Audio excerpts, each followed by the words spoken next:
ومولانا وملجأنا ومأوانا محمد صلى الله تعالى عليه وسلم عبده ورسوله.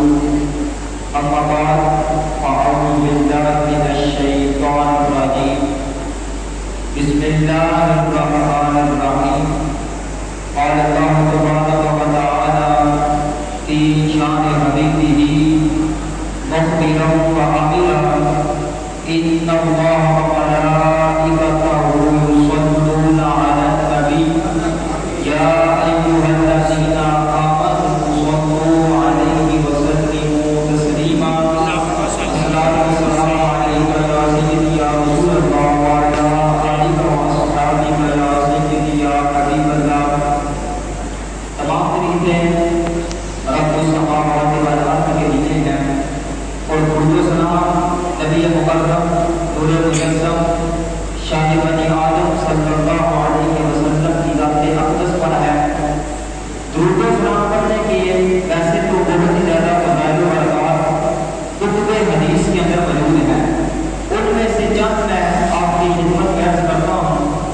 ایک مقام کے اوپر نبی پاک علیہ السلام نے ارشاد فرمایا کہ جو بندہ میری ذات اقدس کے اوپر ایک مرتبہ درود پڑھتا ہے اللہ تبارک و تعالیٰ اس بندے کے اوپر 10 مرتبہ رحمت کا نزول فرماتا ہے. یہ کتنی مرتبہ درود پڑھتا ہے؟ ایک مرتبہ. اب چلیے ایک اور حدیث کی طرف. نبی پاک علیہ السلام کی بارگاہ کے اندر ایک فرشتہ مقرر ہے کہ نبی پاک علیہ السلام نے بتایا کہ ان اللہ وقتنا کی قبر عبادت کر کہ اللہ تبارک و تعالیٰ نے تیری قبر کے اوپر ایک فرشتے کو مقرر کیا ہے. اس فرشتے کی ڈیوٹی لگی ہوئی ہے. اس فرشتے کا کام کیا ہے؟ اس کو اللہ نے کتنی طاقت دی ہے, کتنی قوت سے نوازا ہے. فرمایا فرمایا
تین کام کون سی ہیں؟ سب سے پہلا کام فرمایا جب تم گھر کے اندر داخل ہو فسلم علیہ فإن أحد فيه أو لم يكن فيه، فرمایا جب تم گھر کے اندر داخل ہو تو گھر والوں کو سب سے پہلے سلام کیا، اس کے بعد وسلم علیہ، پھر اس کے بعد میری ساتھ کے اوپر ایک وقت کا سلام پھیر، اور تیسرا کام فرمایا جب تم گھر کے اندر داخل ہو تو ایک چھوٹی سی سنت قرآن پاک کی قل هو الله احد اللہ الصمد، فرمایا جب گھر کے اندر داخل ہو یہ تیسرا کام یہ طے کرتا ہے کہ یہ سنت کی تلاوت کرنی ہے، یہ تین کام تو کر لے اللہ تیری تک دستی کو دور کر دے گا۔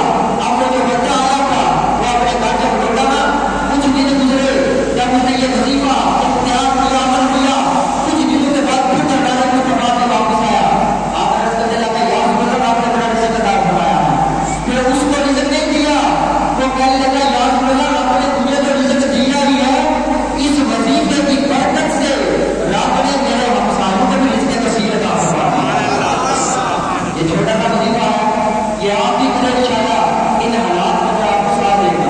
یہ جو محفل سجائی گئی ہے یاد شریف کے حوالے سے، تو آپ تو ویسے ہی عاشق غوث اعظم ہیں، آپ تو حضرت غوث اعظم رضی اللہ تعالیٰ عنہ کو دل و جان سے پانے والے ہیں، ہمارا تو ان کے بغیر سلسلہ بھی پورا نہیں ہوتا، اور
پیچھے آگے کے پیچھے پیچھے کبھی ادھر جاتے ہیں کبھی ادھر جاتے ہیں.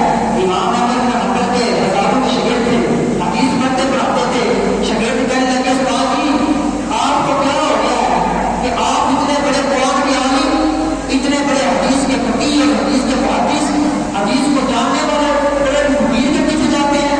وہ فقیر جو جھگڑوں کے اندر جا کے روکتا ہے, جھگڑوں کے اندر جا کے عبادت و ریاضت کرتا ہے, اور تم اتنے بڑے قرآن کے ماہر ہو اور جا کر تو فقیر کے پیچھے تم جا رہے ہو. امام احمد بن حنبل کہتے ہیں شاگردوں سنو میری بات, جس قرآن کو میں نے پڑھا ہے, جس حدیث کو میں نے پڑھایا ہے, خدا کی قسم امام احمد بن حنبل قرآن و حدیث کو پڑھاتا رہا ہے, قرآن و حدیث کو سمجھتا رہا ہے.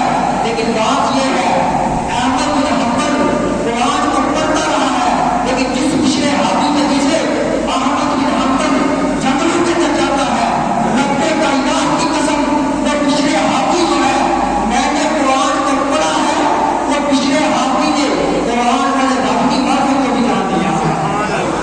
یہ اللہ کے بڑے تقویٰ اور غوث اعظم اس امام احمد بن حنبل کے مقام پر حاصل ہوتے ہیں. حالانکہ غوث اعظم جو ہے نا خود اسی امام احمد بن حنبل کے مقلد بھی ہیں, انہیں کی تقلید کرتے ہیں, انہیں کی پیروی کرتے ہیں. اب جب حاصل ہوئے نا تو علامہ ابو حسن حاتمی فرماتے ہیں کہ حضرت امام احمد بن حنبل قبر سے نکلے, غوث اعظم کو اپنے سینے سے لگایا اور حلت کا لباس نہیں بہترین قسم کا غوث اعظم سرکار کا لباس پہنا کر ارشاد فرمایا کہ حضور میں نے ان کے طریقت کو بھی پایا ہے, ان کے شریعت کو بھی پایا ہے, محبت کے مناظر بھی طے کیے ہیں, ہر قسم کے علوم و معارف کو جانا ہے, لیکن خدا کی قسم سارے علوم کو حاصل کر کے آخر میں اگر کل روز قیامت اللہ نے مجھے آپ کی طرف اشارہ کیا تو میں سب کے سامنے یہ اعلان کروں گا کہ یہ احمد بن حنبل جو قرآن و حدیث کا ماہر ترین امام ہے, آج دیکھ لو اس غوث اعظم کا محتاج بڑا بیٹھا ہے. دیکھو نا غوث اعظم کی شان و شوکت کہ جس کے محتاج امام احمد بن حنبل جیسے عالم ربانی, جس کے محتاج امام احمد رضا فاضل بریلوی جیسے, جس کے محتاج سلطان کاری رحمۃ اللہ علیہ, اور جس کے محتاج علامہ شہاب الدین سہروردی رحمۃ اللہ علیہ.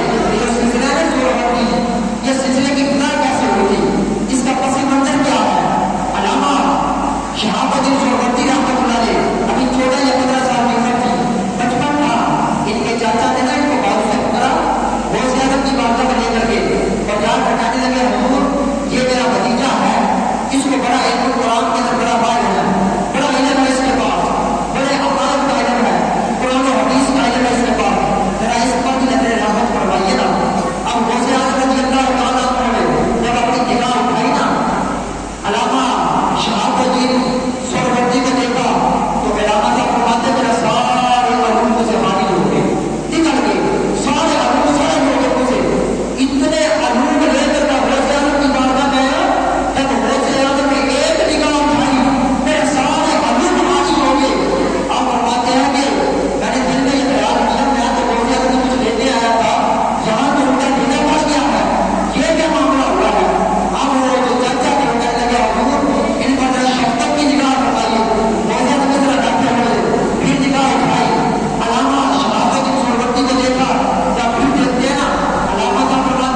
اس سے